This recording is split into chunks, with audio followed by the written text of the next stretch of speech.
question is, how do the psychological effects of unemployment lead to further mental health issues that may compromise one's ability to find a new job in the future? My claim for this question is that the psychological effects resulting from unemployment do lead to further mental health issues such as depression and anxiety that make it increasingly difficult for one to find a new job. So background of unemployment is, as of February 2017, according to the Bureau of Labor of the United States, there was about 4.7% of unemployment. And that means in around 22 people, like our first period class, at least one person would be unemployed at any specific time in the future. And you can also see this in this graph where the 2017 is about a little bit below 5%, but you can also see a huge spike in unemployment that was recent in the past. That could also very easily happen again. My inspiration for writing about this topic was A World Without Work by Derek Thompson, a senior editor on economics and labor. And Thompson visited a city called Youngstown, where he observed a large amount of unemployment due to the shutting down of steel mills in that town, and how he observed how it impacts the people in the society of Youngstown as a whole. Some mental health issues related to unemployment include anxiety. According to Arthur Goldsmith and Timothy Viette with PhDs in economics, a healthy personality and emotional development is only possible when a person believes that they are improving themselves by contributing to their family and their community. And he also says that the self-esteem is compromised during unemployment, which can result in anxiety and self-doubt. Furthermore, A. Preddy in the Department of Psychology at the University of Cagliari says that unemployment does independently add to suicide risk because of alienation, self-doubt, and a general feeling of hopelessness. And also, depression is also related to unemployment. Goldsmith and Viette also say that the unemployed are expected to exhibit poor mental health due to elevated levels of frustration, anxiety, disappointment, and alienation, and all of these factors do lead to depression and can be very, very fatal in someone's ability to get a new job. This graph compares the unemployment rates to suicide rates, and after the 1990s, you can definitely see a trend in the suicide and unemployed rates, and that does show that unemployed people are at further risk for suicide.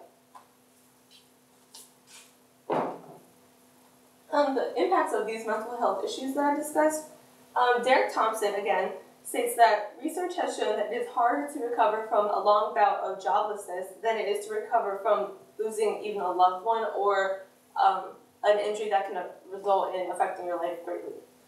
And he also says that without a job that provides a routine, distraction, and a purpose, people have a much harder time to recover from these emotional traumas. Also, according to the Center for Disease Control, or CDC, it says that symptoms of depression include trouble concentrating, remembering details, making decisions, and also result in a huge lack of energy and motivation, which can make it very hard for someone to perform their job or even find a new job if they are currently unemployed.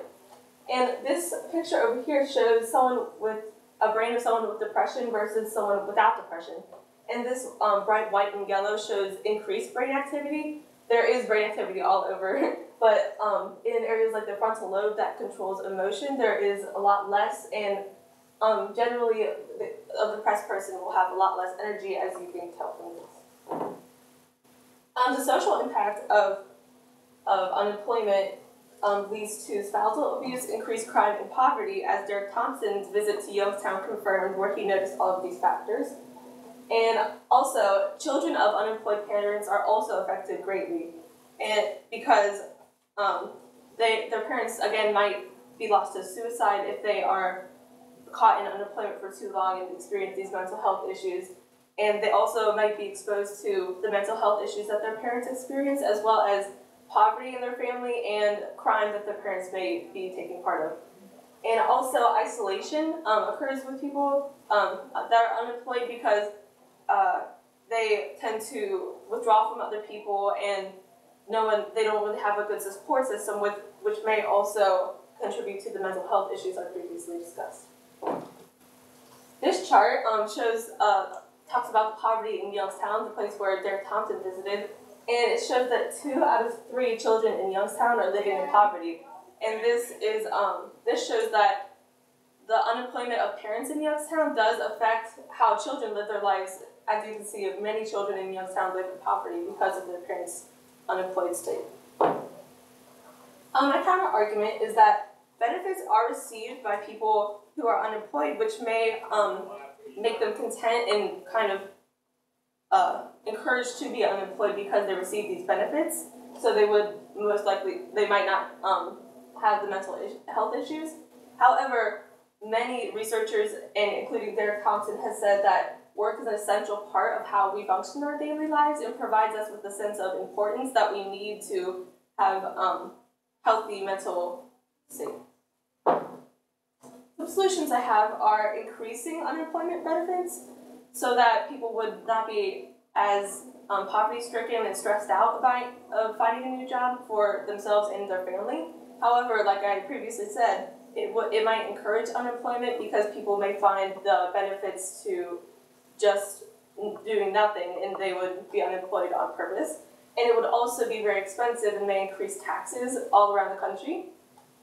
Another solution would be providing cheap or even free mental health to the unemployed so that they would not be alone in experiencing these mental health issues and may find it easier to get a new job.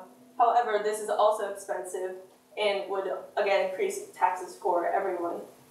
And in conclusion, the unemployment results in very serious mental health issues that do cause a cycle where people cannot have difficulty finding a new job because of these mental health issues, and it just provides a cycle and includes their children in there as well. Okay, a couple of questions for you, Sydney. The first one is, how did your research question evolve as you moved through the research process, and did your research go in a different direction than you originally had planned? First, I was just going to focus on the depression of people that are unemployed, but as I was working my way through research articles and papers, I found that there are a lot more mental health issues that result from unemployment, such as anxiety and suicide risk.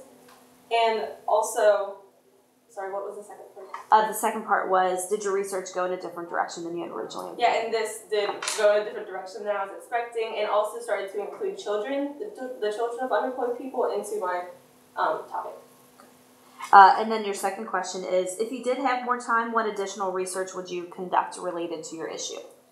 If I had more time, I would have included research about the physical health that result from unemployment and depression, such as increased cardiac health issues, which is very serious. You're looking for a teacher who has an IEP meeting this morning for a male student. In people with depression, and could even be a major health risk physically to themselves too.